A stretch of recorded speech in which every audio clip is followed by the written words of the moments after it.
편 54편의 배경은요, 사무엘상 26장이 되겠죠. 오늘 54편에 보면 맨 상단에 이렇게 소제목이 있는 것을 볼 수가 있어요. 다윗의 마스길, 인도자를 따라 행하게 맞춘 노래 하면서 그 다음에 보면은 14란이 사울에게 이르러 말하기를 다윗이 우리가 있는 곳에 숨지 아니하였나이까 하던 때에 이렇게 기록되어 있어요. 이 부분이 바로 이 사무엘상 26장에 나오는 그런 부분인데요. 이 배경을 보면 다윗이 사울의 상위가 되고 그리고 장수가 되어서 가는 곳마다 전쟁에서 많은 승리를 얻게 되고 그로 인해서 많은 백성들에게 이 다윗의 인기가 올라갈 즈음에 사울의 마음에 시기심이 들어와서 사울이 다윗을 죽이려고 하는 마음이 생기게 되죠. 그래서 다윗이 그때 이후로부터 시작해서 도망을 다니기 시작합니다. 도망을 다니다가 오늘 여기 성경 보니까 10광야에 숨었다고 그렇게 말을 하고 있어요. 그런데 그곳에 살던 10사람들이 이 사실을 사울왕에게 고발한 거였어요. 여러분, 이 10사람들은요, 다윗과 같은 유다 지파 사람들이에요.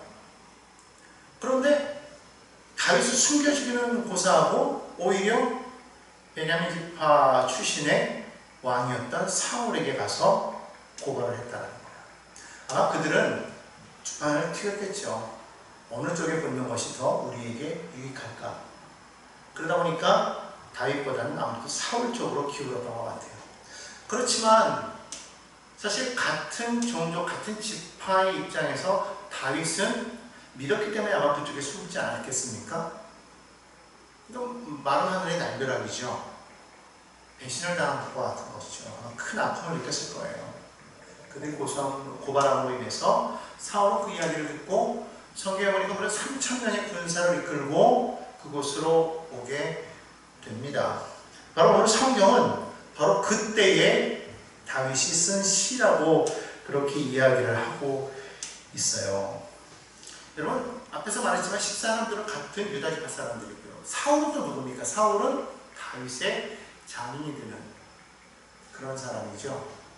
그런데 자기가 가장 신뢰할 수 있는 그런, 믿을 수 있는 그런 사람들에게 지금 다윗은 공경에 처하게 되었다는 겁니다.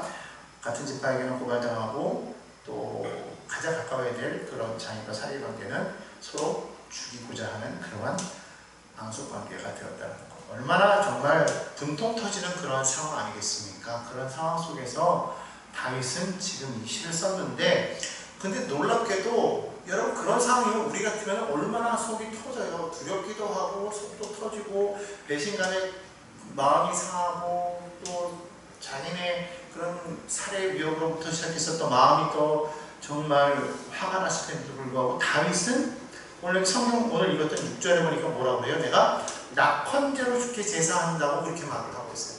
이 낙헌제라는 것, 이게 뭐냐면 감사제하고 조금 비슷하긴 한데 약간 다른 거예요.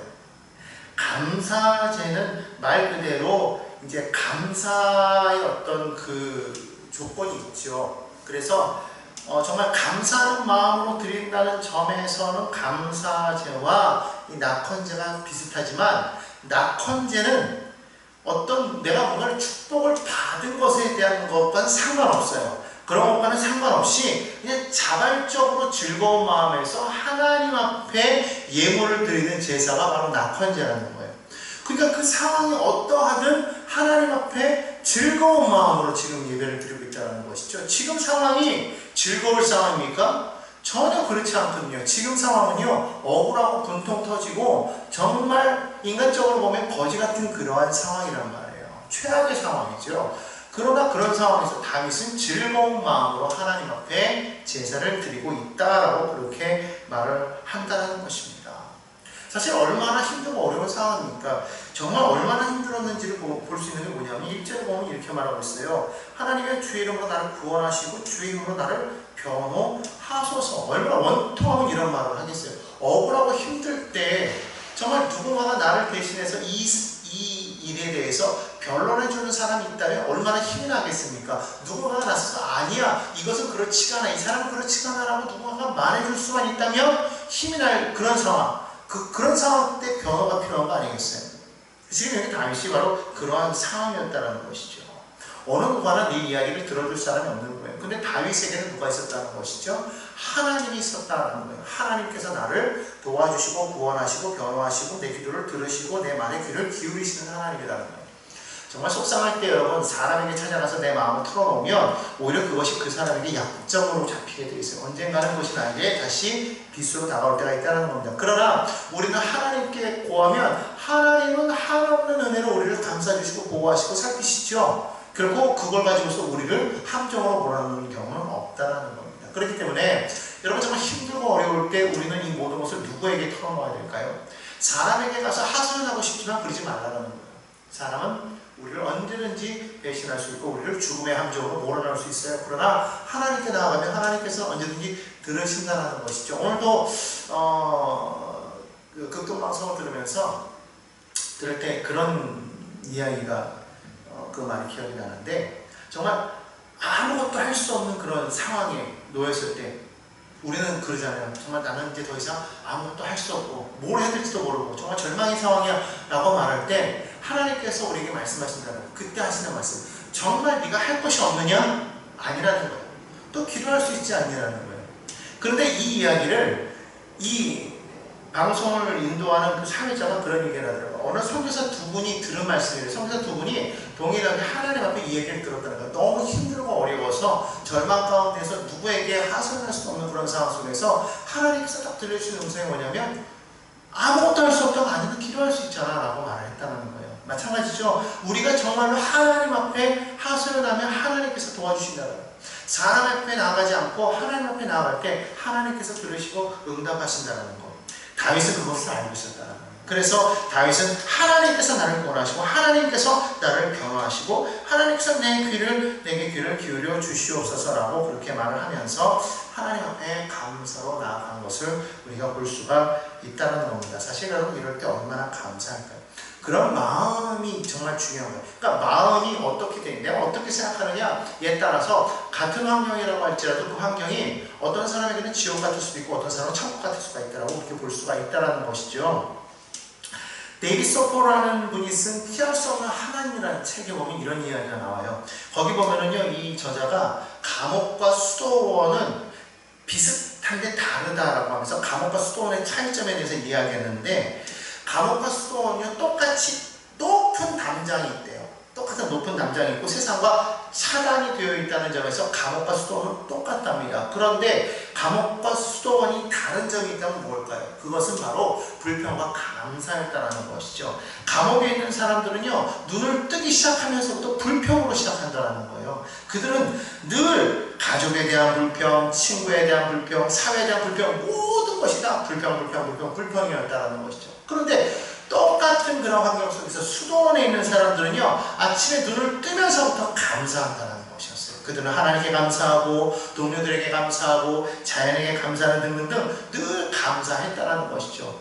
바로 이 불평과 감사가 동일한 비슷한 환경임에도 불구하고 한 군데는 감옥으로 어떤 데는 수도원으로 만들었다는 것을 그는 이야기하고 있었다는 것입니다. 그렇습니다. 여러분, 여러분에게 처한 그 환경이 여러분에게만 다가온 것이 아니라 어느 누구에게도 지금 동일한 환경에 놓여 있을 수가 있어요. 그런데 많은 사람들이 자신만 그런 환경에 어려움에 놓여 있다고 그렇게 생각을 한다는 것입니다. 아닙니다. 누구라도 그런 환경에 놓여 있다는 것이죠. 그러나 우리가 그것이 내 상황보다 보다 보니까 내 상황이 너무 커 보이고 그래서 나만 절망에 빠져 있는 것 같지만 사실은 그렇지 않다는 거예요. 그렇기 때문에 오늘 그런 상황 속에서 정말 우리가 이 다윗처럼 우리가 승리할 수 있는 비결은 뭘까? 오늘 아까 그 데이비드 소포 박사의 그 이야기처럼 정말 우리가 불평하는 것이 아니라 감사할 때 우리의 삶이 바뀔 수가 있다는 겁니다. 감옥이 아니라 수도원이 된다는 거예요. 수도원은 하나님을 만나는 것 아니겠습니까? 성경에서도 사실 이 감사라는 단어가 매우 많이 나오고 있어요. 구약에 132번이 나오고 있고 신약에 64번이나 표시되어 있어요. 이 무슨 말입니까? 이 많은 말이 나와 있다는 것은 결국은 우리가 살아갈 때에 늘 감사함으로 살아가는 것을 뜻하는 것이 아닐까 그렇게 생각되어져요. 여러분들은 어떻습니까? 오늘 여러분에게 주어진 그 상황에 대해서 여러분 감사하십니까? 지금 놓여있는 그 상황이 정말 불평할 수밖에 없는 그런 상황이라고 할지라도 여러분 감사하시기 바랍니다. 그러면 하나님께서 그 감사를 통하여서 우리의 삶의 모습을 정말 감사하는 상황으로 바꿔주실 것을 믿으시기를 바랍니다. 사실 문제는요, 세상 사람들은 하나님을 믿지 않기 때문에 더구나 믿지 않으니까 하나님을 두려워하지 않죠. 그러니까 세상 사람들이 우리를 조롱하는 거예요. 우리의 상황 환경 속에서 그렇게 감사하는 사람들은요, 우리를 조롱한다는 것이죠. 야, 정말 너 하나님이 살아계셔? 하나님이 살아계시면 너 하나님 앞에 그렇게 기도하는데 너희 상황은 왜 그래? 라고 자꾸 조롱하는 거예요. 그러니까 우리 마음 자꾸 낙심이 되는 것이죠. 남들에게 뭐라고 자랑할 게 하나도 없는 거예요. 그럼 가끔 우리 마음속에 그런 마음이 다가와요. 정말 하나님이 살아계시는가? 하나님이 살아계시는가? 왜 나를 이렇게 어렵게 만들지? 자꾸 그렇기 때문에 우리 마음이 낙심되고, 그래서 자꾸 불평하게 되고, 그러다 보면 자꾸 믿음에서 멀어지게 된다는 것이죠. 아니면 이건 사단이 그렇게 되기를 원한다는 거예요. 세상 사람들이 그렇게 말하는 것에 여러분 절대로 귀를 기울이지 말라는 거예요. 여러분, 예수님께서 하나님의 아들이심을 말할 때에 여러분 그때 많은 사람들이 예수님의 하나님의 아들임을 다 믿었습니까? 그렇지 않았다는 거예요. 더 많은 사람들이요, 예수님을 조롱하고 오히려 정말로 하나님의 아들이냐고 자꾸 멸시하고 핍박했던 거 기억하십니까? 예수님을 십자가 못 박아 죽일 때에도 뭐라고 말하고 있어요? 정말 너가 하나님의 아들이면 내려와서 너를 구원해라, 그렇게 말하고 있지 않습니까? 여러분, 우리가 이걸 분명히 알아야 돼요. 그 사건이, 그 사실이 여러분 예수님은 몰랐을까요? 얼마나 그것이 힘들고 어렵겠습니까? 사실 그것은 예수님이 내가 왜 십자가를 지는지 예수님이 몰라서 십자가를 지은 건 아니죠. 알았어요. 예수님은 그렇게 돼야 된다는 걸 아셨단 말이죠. 알면서도 막상 십자가에 달려서 죽으실 때, 많은 사람들이 조롱하고 멸시할 때 얼마나 예수님의 마음이 낙심에 가득할 뻔했겠어요. 그러니까 예수님이 십자가상에서 그렇게 부르짖지 않습니까? 나의 하나님이요, 나의 하나님이 어찌하여 나를 버리셨나이까. 여러분, 그 심정이 이해가 되지 않으십니까? 예수님이 정말 그렇게 부르짖으셨어요. 그런데 그럼에도 불구하고 예수님이 십자가를 내려오셨습니까? 얼마든지 예수님은요, 그 자리에서 하늘의 12형 더 되는 천군천사를 불러내서 그때라도 당장에 내려오실 수가 있었는데도 불구하고 그러지 않으셨다는 거예요. 십자가를 끝까지 지셨어요. 왜 그래요? 예수님께서 우리에게 가르쳐주신 그 기도를 보면 알 수 있다는 거예요. 뜻이 하늘에서 이루어진 것 같이 땅에서도 이루어집니다. 그분이 겟세마네 동산에서 기도하실 때 뭐라고 그랬습니까? 아버지여, 내 뜻대로 마시옵고 아버지의 뜻대로 행하시옵소서, 그렇게 말하고 있잖아요. 그러니까 하나님의 뜻이 어떠한지를 주님은 아시기 때문에 마치 지금 사람들이 조롱하고 사람들이 자꾸만 외칩니다. 너가 하나님의 아들이면 십자가에서 내려와라, 십자가에서 내려와라, 많은 사람들 구원한다고 말하니 어찌 너 자신을 구원하지 못하냐 말할 때 얼마나 주님이 복창 터지고 정말 이럴 때 하나님이 한번 번개라도 무르르 치면서 이놈들이라고 했으면 주님 마음이 시원했을 텐데 그러지 않잖아요. 오히려 하늘이 깜깜해지고 침묵을 지키셨지 않았습니까? 오죽했으면 주님께서 하나님 왜 나를 보내십니까? 라고 말할 정도였잖아요. 그러나 주님은 그 끝까지 십자가를 질 수 있었어요. 어떻게 그럴 수가 있었다는 겁니까? 어떻게 끝까지 십자가를 질 수 있었어요? 예수님은 하나님을 신뢰했다는 거예요. 상황을 보면요, 버린 것 같아요. 하지만은 사실 예수님은 하나님을 신뢰했다는 거예요. 왜? 어떻게? 하나님은 나를 버리지 않는다는 거예요. 여러분, 성경을 보면 다윗도 마찬가지였다는 거예요. 오늘 여러분 지금 이 성경 상황을 보십시오. 사람들에게 배신당하고 위협당하고 있지 않습니까? 그런데 그의 고백은 어때요? 1절은 뭐라고 말하고 있습니까? 하나님은 나를 구원하신다. 하나님의 주의 이름으로 나를 구원하시고, 두 번째는 뭐라고 해요? 나를 변호하시고, 그리고 세 번째는 뭐라고 말하고 있습니까? 나를 도우신다. 4절에 보니까 나를 도우신다. 또 4절에 계속 뭐라고 말하고 있습니까? 주께서는 내 생명을 붙들어 주신다라고 그렇게 고백하고 있다는 거예요. 다윗은 하나님을 철저하게 신뢰했다는 겁니다.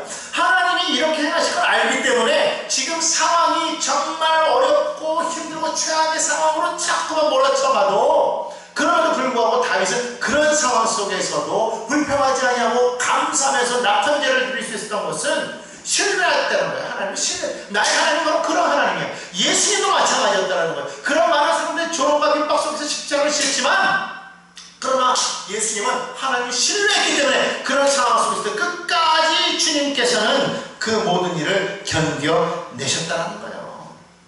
여러분, 이것을 우리가 분명하게 알아야 됩니다. 가끔 여러분, 우리가 스포츠 경기를 보다 보면 본방송을 볼 때는 여러분 어때요? 마음이 막 졸이지 않습니까? 우리 팀이 이겨야 되겠는데 어떻게 될지 모르니까 그냥 보는 내내 막 마음 졸이고 막 그럴 때 있죠. 막 전전긍긍하죠. 그런데 시간이 바빠가지고 어쩔 때는요, 그거를 본방송을 못 보고 재방송을 볼 때가 있잖아요. 재방송을 볼 때는 우리가 이미 벌써 결과를 알고 보잖아요. 결과를 알고 볼 땐 여러분 어떻습니까? 본방송을 볼 때처럼 여러분 마음이 막 조급하고 막 불안하고 막 그렇던가요? 그렇지 않아요. 왜 그래요?